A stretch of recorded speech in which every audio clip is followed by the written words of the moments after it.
आपको look down करेंगे। अंग्रेजी में बात करेंगे तो लगेगा कि वो बड़े ज्ञानी हैं, वो भाषा है वो सिर्फ। कोई तमिल में बात करने लगेगा तो कहेगा ये तो मूर्ख ही है, लेकिन बंगाली में बात करेगा तो वो कहेगा ठीक है, वो भी एक कब्जा है खास तरह की भाषाओं का। तो अलग अलग तरीके के मापदंड ये जो खान मार्केट गैंग है इन्होंने बनाए हुए हैं। भाषा का विभेद करते हैं, आपके संस्कृति को पूरी तरह से लुक डाउन करेंगे, आपको कहेंगे कि खेती की जो आपकी परंपरा है वो बेकार है, इस तरह से खेती कीजिए। और अब वही लोग कह रहे हैं कि नहीं, आपकी जो पुरानी परंपरा थी वही बड़ी अच्छी है। तो ये हर 10-20 साल पर इनका नैरेटिव बदलते रहता है। ये है इनका दो मुहापन। अब मैं जिक्र कर रहा हूं कि प्रधानमंत्री ने क्या जिक्र किया। प्रधानमंत्री ने कहा कि एक कानून का उन्होंने जिक्र किया। कानून था कि अगर 10 लोग किसी भी जगह इकट्ठे होकर के कोई चर्चा कर रहे हैं और कोई बात कर रहे हैं तो पुलिस को, या डांस कर रहे हैं, अगर 10 लोग कहीं पर डांस करने लगे एक साथ मिलकर के, तो पुलिस को यह अधिकार है कि उस डांसिंग टीम को, या उस वो जो कोई भी कुछ डेमोन्स्ट्रेशन करने वाला है, किसी भी प्रकार का डेमोन्स्ट्रेशन शांतिपूर्ण ही क्यों ना हो, पुलिस को यह अधिकार है कि 10 के 10 लोगों को उठा करके लेके चले जाएं। तो प्रधानमंत्री ने कहा कि अगर शादियों में 10 लोग मिलकर के डांस कर रहे हैं, डांस परफॉर्मेंस एक्ट, उस एक्ट का नाम था डांस परफॉर्मेंस एक्ट, 10 लोग मिलकर के डांस नहीं कर सकते।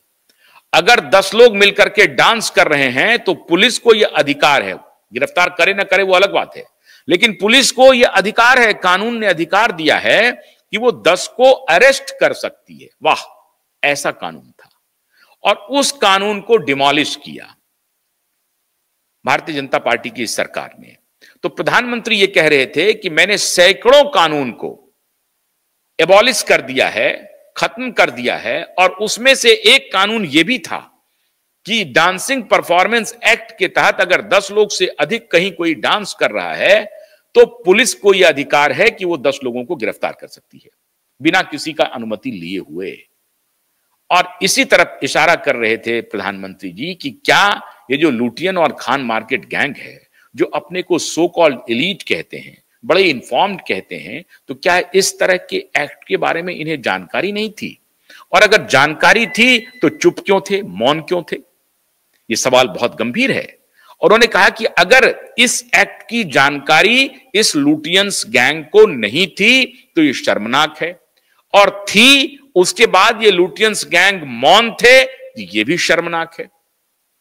यह प्रधानमंत्री का इशारा था। और प्रधानमंत्री ये कह रहे थे कि अगर मेरी सरकार इस तरह का कोई कानून ले आए, डांसिंग परफॉर्मेंस एक्ट जैसा, तो मेरे खिलाफ ट्रोल आर्मी खड़ी हो जाएगी और उस दिन पता नहीं देश में कहा जाएगा कि इमरजेंसी लग चुकी है, डेमोक्रेसी खत्म हो चुकी है और नरेंद्र मोदी निरंकुश हो गए हैं।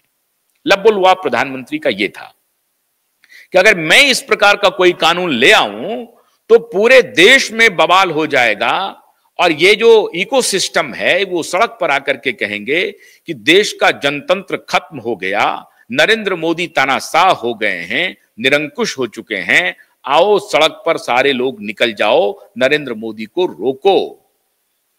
ये प्रधानमंत्री कह रहे थे और उनकी इस बात में दम है, बिल्कुल उनकी इस बात में दम है। इसलिए मैंने ये सवाल उठाया कि प्रधानमंत्री के कहने के बाद ये बातें प्रकाश में क्यों आ रही हैं।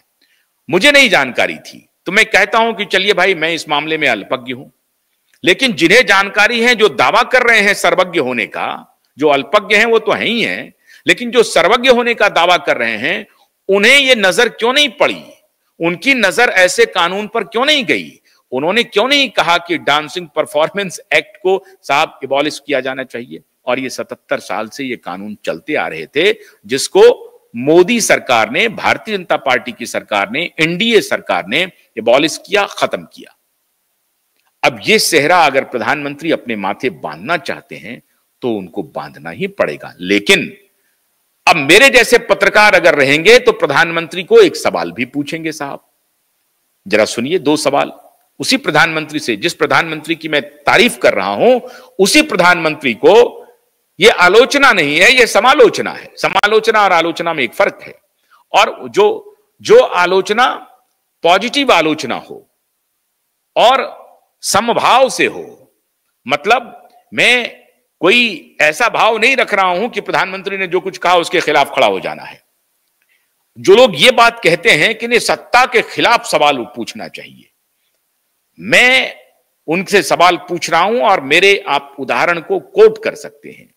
आप कह सकते हैं कि हां आशुतोष पाठक हैं जो ये सवाल पूछने में कभी कमी नहीं की और कभी कोई समझौता नहीं किया, लेकिन अच्छी बातों का समर्थन भी किया, भरपूर समर्थन किया, गलत बातों का भरपूर विरोध किया।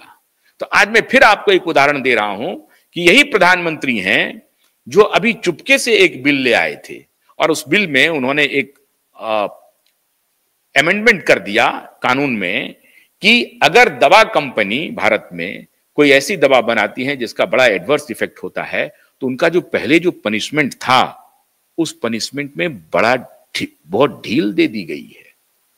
ये भी हमारी सरकार ने ही किया है। और लब्बो-लुआब इन्होंने ये दिया, इन्होंने ये कहा कि नहीं दवा बनाने वाली कंपनियों को अगर हम पनिश करने लगेंगे तो वो दवा ही नहीं बना पाएंगे। गलत बात है। ऐसा कोई समाज नहीं है जो इस तरह से कहेगा कि पनिश कर दीजिए।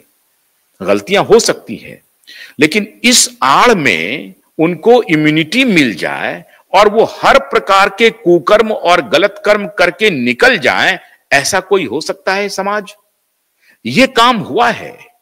ये इसलिए हुआ है कि महामारी के दौरान पार्टियों ने पैसे खा लिए, सारी पार्टियों ने फार्मा कंपनियों से, और पैसे खाने के एवज में उनको तुष्ट करने के लिए, उनको संतुष्ट करने के लिए कानून में तब्दीली कर दी। और अब दवा कंपनियों को बहुत इम्यूनिटी मिल गई है जो अमेरिका में मिली हुई है। भारत में वो इम्यूनिटी नहीं थी। भारत में इन्होंने पूरी कोशिश की कि अदालत फैसला कर दे कि बूटी लगवाना मैंडेटरी है। अदालत ने कहा हम ऐसा नहीं